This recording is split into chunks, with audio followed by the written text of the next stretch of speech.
Hey John, thanks for sending me the swim video. What I'm looking at is breathing, body balance, rotation, and then I'm looking at the three main phases of the stroke: recovery, hand entry, underwater catch and pull.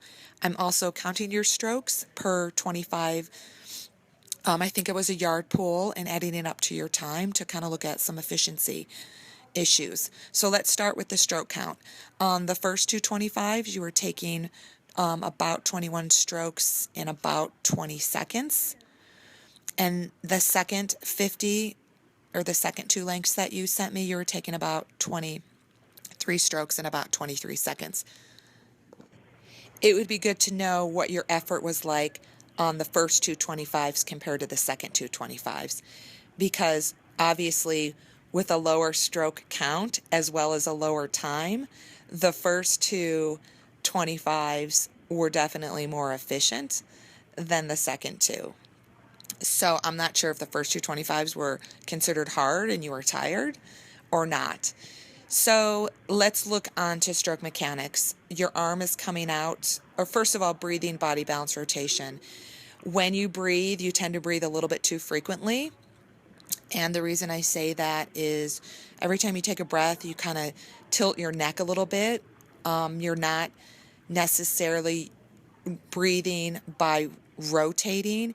It looks like you're breathing by turning your neck or lifting your head. When you do that, if it's ever so slight, your legs will tend to sink. So that's a balance issue. When you breathe, you should focus on rotating on your hip a little bit more and not necessarily your head and neck. Also, the breathing so frequently, when you do it inefficiently, every time you have that little head lift, your legs are going to sink more, and then it takes a little bit more time to regain that balance.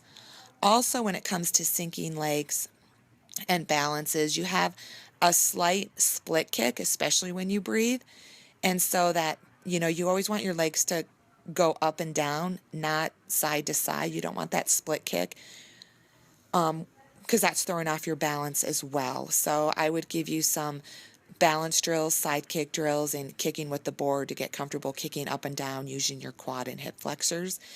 And I would encourage you to, when you're working on mechanics, keep your face down, take breathing out of the equation so you can just work on the drills.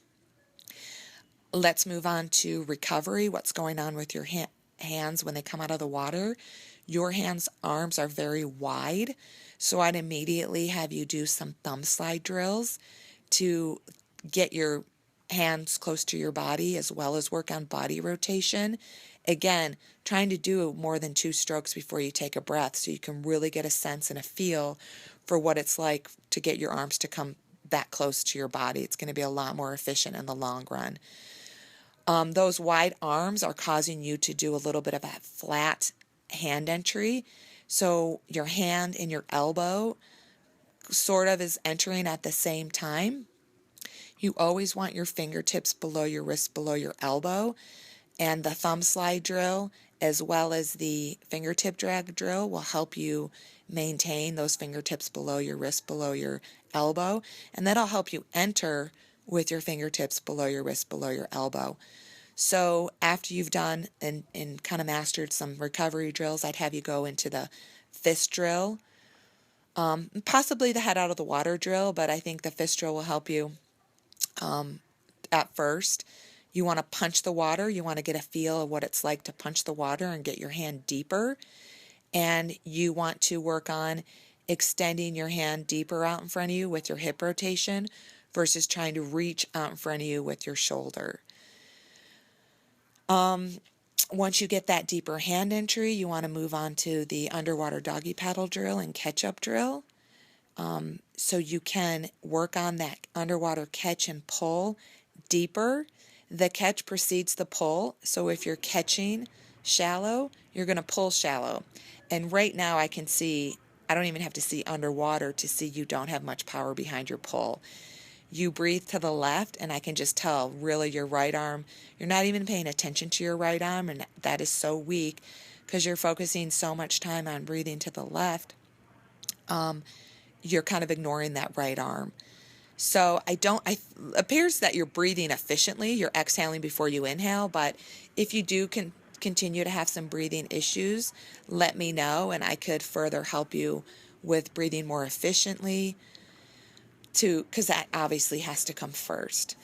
So in summary, the first 225s you sent me, stroke count wise, 21 strokes in 20 seconds, that actually is the goal. The way you go faster is to work on your strength. So we got to get you a faster catch and pull deeper. The way you want to do that first has to start with recovery, getting your arms closer to your body. Then you got to work on that hand entry so you can get a deeper catch and push that make up the pull all the way past your hip, and that'll make you go faster. So hopefully this all made sense to you. If you do have questions, I would love for you to go to my website or Facebook page, T2 Coaching, and leave me a voicemail. If you leave me a voicemail, we can add it to the endurancehour.com podcast, because the issues you have are issues that a lot of beginner swimmers struggle with. And so it would be nice for you to ask some questions so we can answer them on the podcast. If you're not comfortable doing that, obviously you can still send me an email if you have questions. And definitely you can follow up with me by sending me an updated video of you doing the drills or you swimming. If you feel like you've changed something, send me another video.